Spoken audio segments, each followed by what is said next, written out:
Some breaking news. The Justice Department now saying a Chinese state-sponsored hacking group went after the Federal Reserve, the U.S. Senate, NASA, the Energy Department, Health and Human Services, and the National Institute of Health. Breaking news coming out. The FBI has announced that there have been attacks by China on U.S. government systems, including the DOJ, NASA, the Federal Reserve, the U.S. Senate, and more.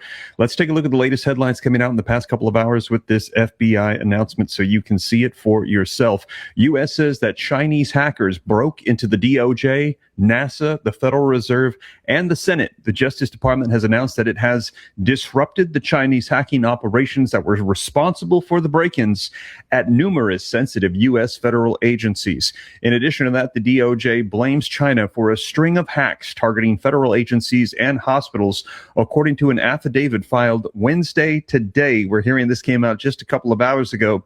The incidents began back in 2018 and included attacks on networks at NASA and the U.S. Senate.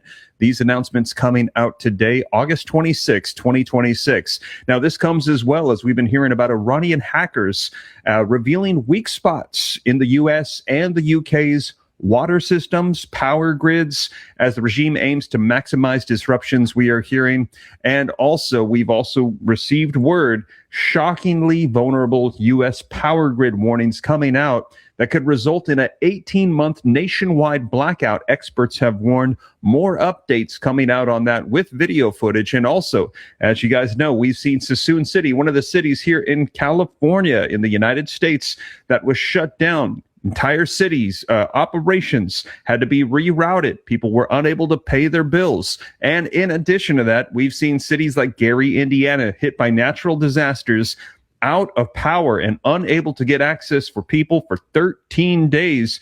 We are hearing that now, August 26, 2026, they are finally getting power. But there is major concern right now about what these attacks, these cyber attacks could do. And we're hearing that China is the number one for cyber threat attacks against the United States. We're hearing they outnumber the United States' cyber defenses 50-1. For every one cyber defender that we have here in the United States, there are 50 attackers hitting from China. In fact, China has outright come out and said, we are attacking your critical infrastructure systems. In fact, we've already compromised many of them that you don't know about. And when the war between China and Taiwan erupts, if the United States decides to get in the middle of it, to come try to be an ally in the Pacific to Taiwan, China said, we will initiate those cyber attacks and shut off your water, your power grids, your communication, your transportation, your ports. We will disrupt them all simultaneously at a flip of a switch.